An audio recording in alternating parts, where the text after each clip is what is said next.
Olá, alunos da Escola Tuiuti, tudo bem com vocês? Professor Wagner Chaves, de Geografia, trazendo mais uma aula. E hoje, dando continuidade aos nossos assuntos aqui sobre a região sul, a gente vai falar um pouco da colonização e da quantidade de imigrantes que nós temos europeus aqui na região sul do país.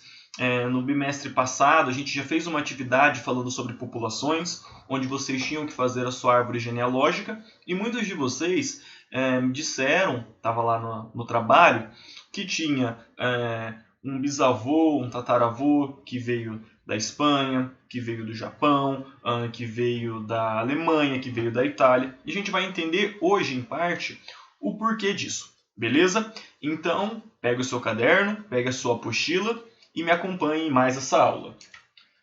Bom, pessoal, primeiramente, a gente tem que lembrar que essa região sul do país, Paraná, Santa Catarina e Rio Grande do Sul, nem sempre pertenceu a Portugal, nem sempre fez parte do que hoje nós conhecemos como Brasil. Então nós tínhamos ali o Tratado de Tordesilhas e apenas o litoral de Santa Catarina e do Paraná que fazia parte do Império Português. Todo o interior do Brasil fazia parte do Império Espanhol, estava sob o domínio da Espanha. Significam que tinham espanhóis lá? Não necessariamente, tá? No Brasil, como a gente já falou em várias aulas, a colonização ficou na costa atlântica, então ficou ali na região litoral. A colonização espanhola, eles encontraram riquezas muito fácil e muito rápido. Encontraram riquezas no México, encontraram riquezas no Peru e na Bolívia.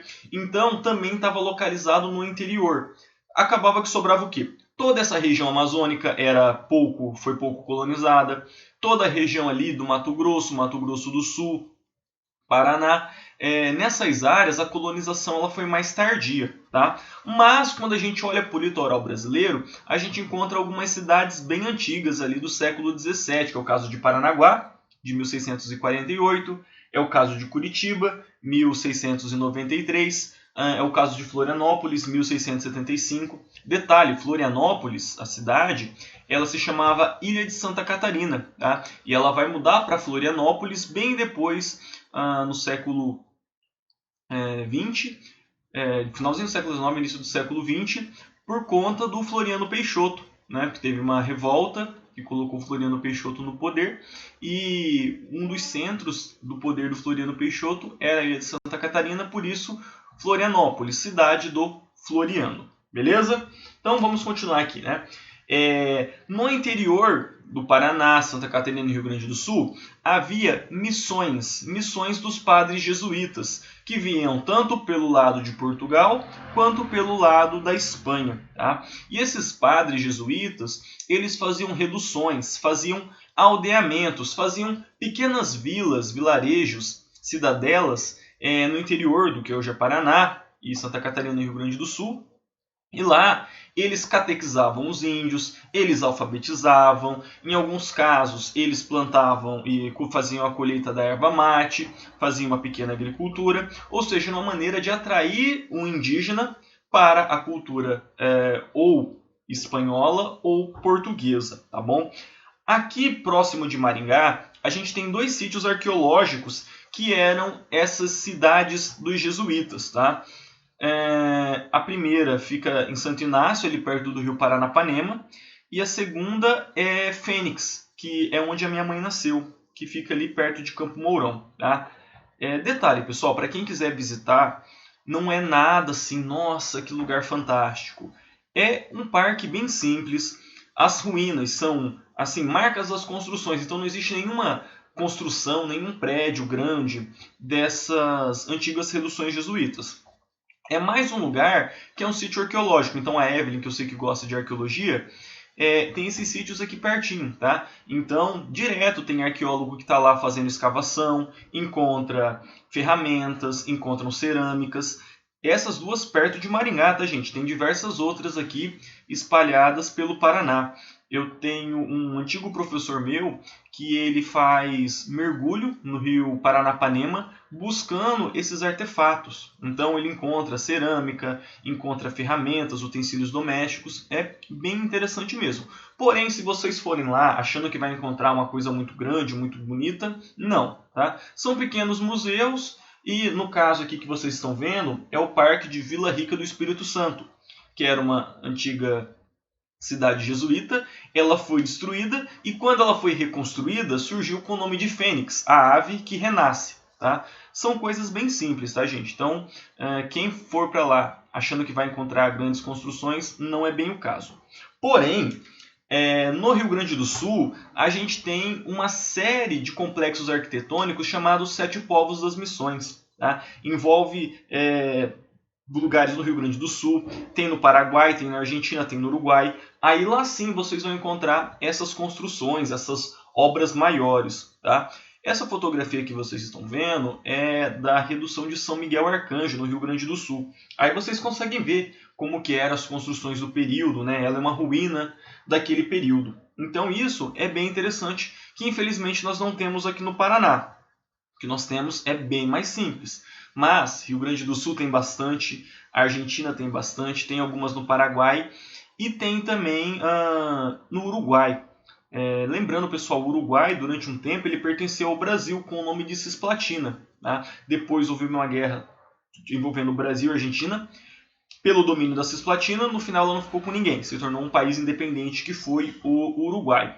Mas para o Brasil garantir o controle desse território, em 1680 eles fizeram uma cidade, que é a colônia de Sacramento, que hoje está ali no Uruguai, e que ela foi muito importante para manter esse controle da região sul, ou seja, para Portugal começar a avançar aquele Tratado de Tordesilhas, ou seja, ganhar essas terras que hoje é Rio Grande do Sul, Santa Catarina e Paraná. Tá bom? Então, durante muito tempo, eles mantiveram essa colônia de Sacramento. Hoje é um sítio histórico, um lugar arqueológico sensacional, uma cidadezinha muito legal de se conhecer ali no Uruguai. Mas que hoje pertence ao Uruguai, mas que foi fundada pelos portugueses. Beleza? Bom, continuando aqui então.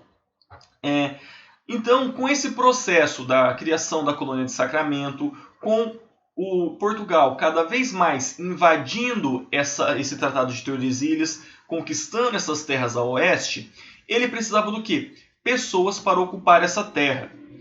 Você só conseguia, no século XVI, XVII, XVIII, XIX, ter o controle dessa terra se você tivesse pessoas morando lá. Se não tivesse ninguém, você chegava e ficava a bandeira, agora é meu, tá? E vem me tirar daqui. Então, os primeiros imigrantes que chegaram na região sul do país foram os açorianos, tá? Açoriano, gente, é quem nasce na Ilha dos Açores, que pertencem a Portugal, mas não está no meio do Atlântico. Aí vocês estão vendo o mapa, né? Essas ilhas aqui, no meio do Atlântico Norte, é a Ilha dos Açores.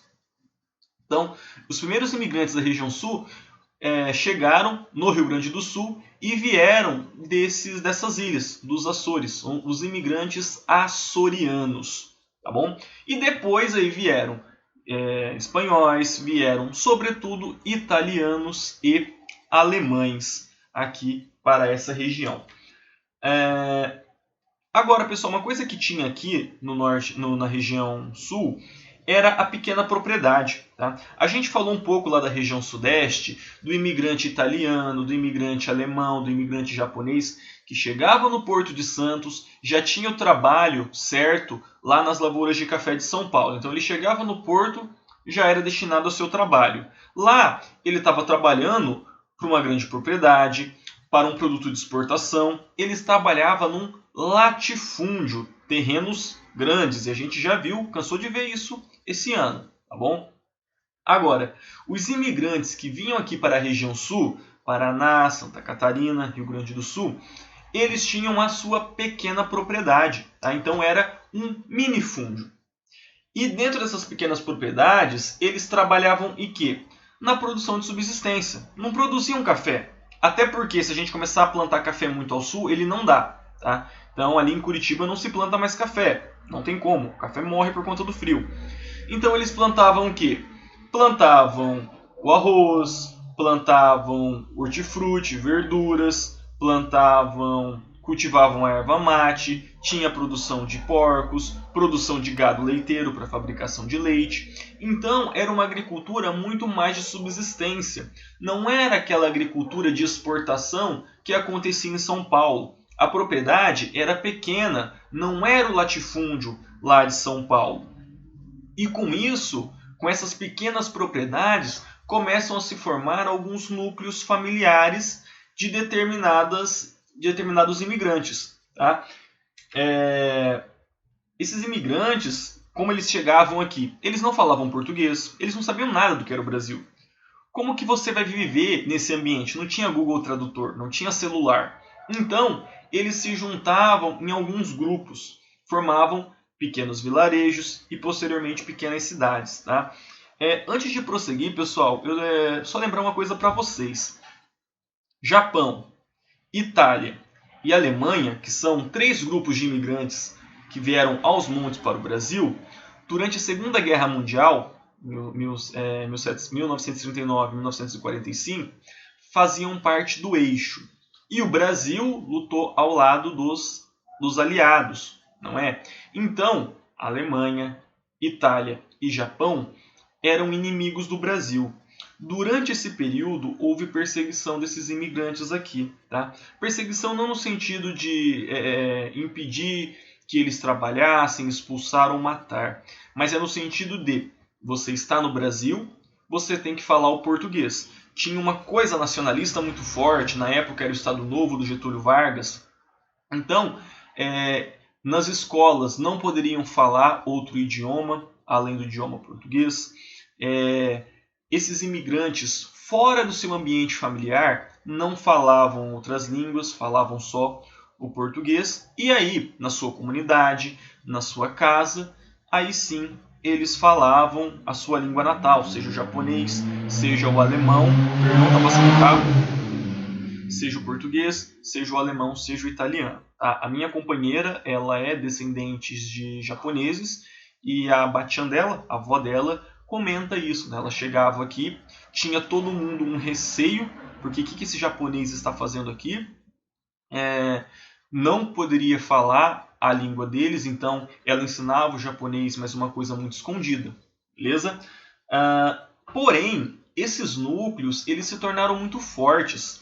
E hoje tem cidades que é basicamente formada por imigrantes. E a gente vai ver algumas listas aqui. E hoje já não tem mais essa perseguição. Pelo menos não a alemães, não a italianos. Hoje a gente gosta de perseguir haitiano, falando que os caras vêm aqui para roubar o nosso emprego, coisa que não é verdade, porque eles vêm para cá para pegar empregos que os brasileiros já não querem fazer. Por exemplo, frigorífico.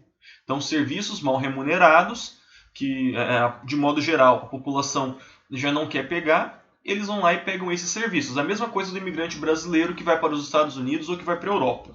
Tá bom? Esse processo a gente chama de xenofobia, ou seja, o medo do outro, o medo do imigrante. Beleza?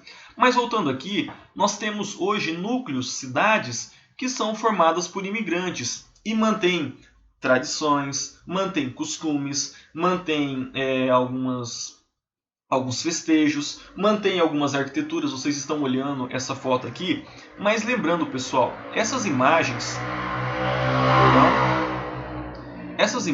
elas são ilustrativas. Não significa que se você for numa dessas cidades que eu vou falar agora, todas as construções vão ser assim. Não, tá, gente? É uma ou outra. Beleza? Mas a cidade, ela carrega essa herança que ela tem.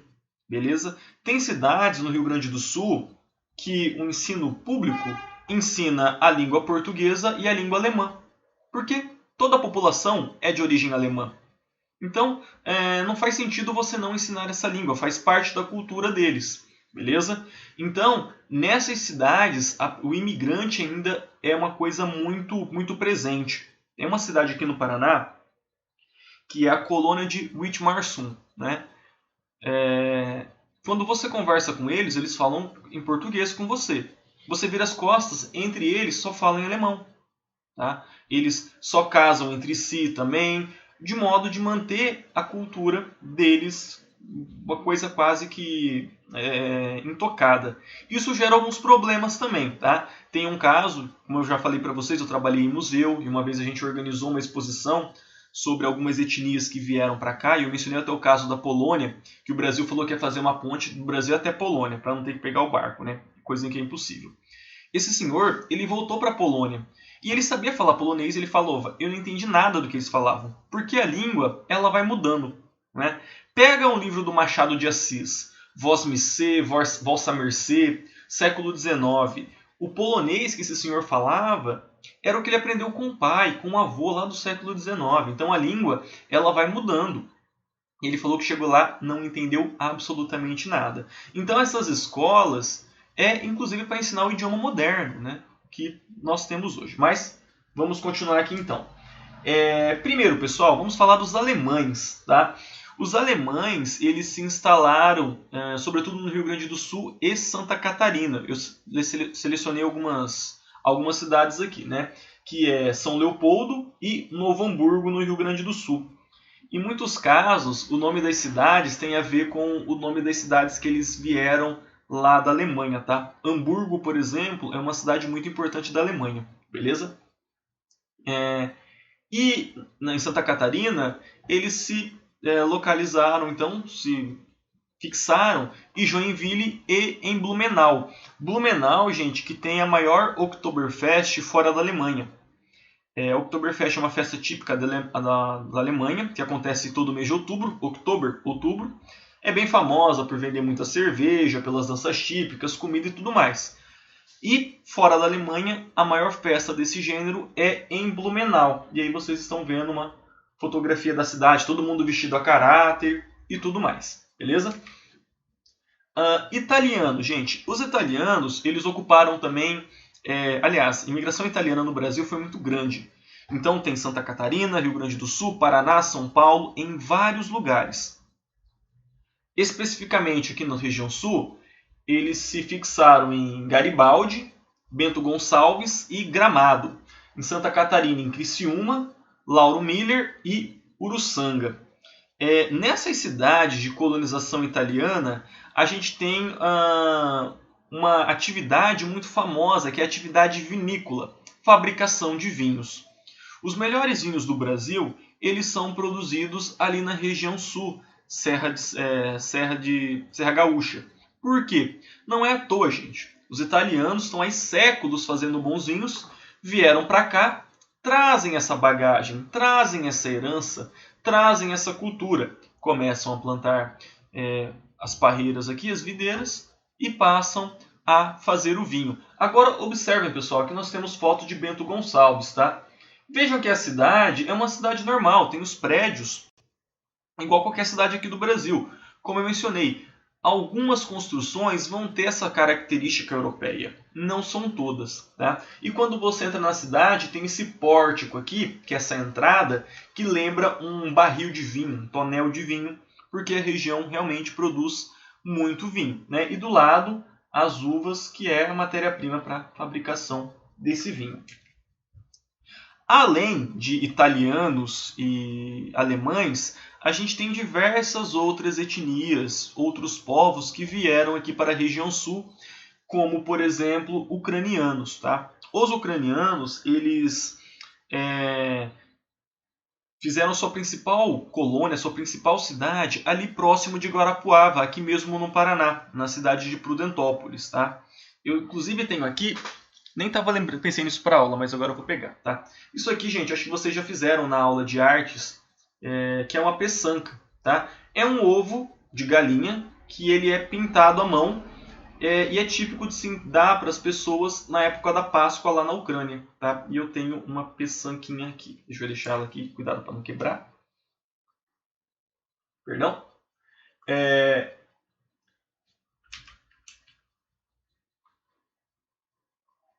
O que eu fiz aqui, gente?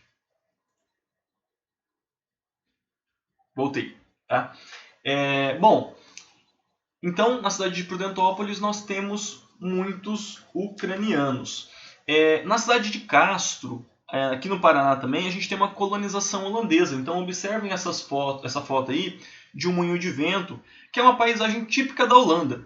não precisava ter moinho de vento, não tem água para bombear para fora, mas é a bagagem que eles trazem na arquitetura, nos costumes, tanto que Castro é um polo de laticínios muito forte, ou seja, a produção de leite e seus derivados, queijo, iogurte e tudo mais, tá bom? Nós temos também muitos poloneses no Paraná, tá, gente? Não há uma cidade específica, embora há muitos poloneses em Curitiba. Inclusive lá tem o Memorial Polonês, tem acho que o parque, não, é o Parque Alemão, tá? Mas tem o Memorial Polonês e a gente teve governador do Paraná, que foi o Jaime Lerner, que tem origem polonesa, o Serginho Groisman, que é um apresentador de TV muito conhecido, é de origem polonesa, a Glenda Kozlowski, que também é uma apresentadora de origem polonesa, então tem vários poloneses aqui na região sul também. Bom, e agora falando um pouco da região sudeste, né? A gente já falou que os imigrantes que vinham, trabalhavam na lavoura do café, beleza, isso vocês já sabem, tá? Com a crise de 29, essa região ela deixou de plantar café, porque o preço do café foi lá para baixo. Esses imigrantes, então, passaram a vir para o norte do Paraná. Italianos, alemães, japoneses, agora sim que os japoneses entram aqui nessa história, tá? Ou seja, esses imigrantes saíram de São Paulo e começaram a ocupar essa região norte do Paraná. Maringá, Londrina, Cianorte. Lembrando, gente, crise de 1929-1930, quando que Maringá é fundado? 1947, portanto 17 anos depois, porque essas pessoas começam a sair de São Paulo e começam a vir aqui para o norte do Paraná. E aqui, gente, nós temos também outros exemplos, né? Nós temos, por exemplo, Rolândia, que é ali próximo de Londrina, uma cidade de colonização alemã também, tá? Temos Açaí e Uraí, que são duas cidades pequenas, próximas de Londrina, que são de colonização japonesa, tá? E, pessoal, aqui eu estou listando algumas cidades que têm na sua marca a presença do imigrante, tá bom? Mas se a gente olhar para Maringá, por exemplo, Maringá é a terceira maior colônia de imigrantes japoneses do Brasil. Só está atrás de São Paulo e de Londrina, beleza? Londrina, como eu falei, tem muito imigrante japonês, tem muito imigrante inglês. Londrina significa Pequena Londres, é aquilo que eu falei de Novo Hamburgo, né? Várias cidades aqui no norte do Paraná têm essa característica. Obviamente, quanto maior a cidade, mais cosmopolita ela vai ser. O que é uma cidade cosmopolita? Uma cidade diversa. Quanto menor a cidade, mais restrita ela vai ser. Então, a sua população vai ser formada de imigrantes. Beleza, pessoal? Então a gente vai ficando por aqui. Bons estudos para vocês e até a nossa próxima aula.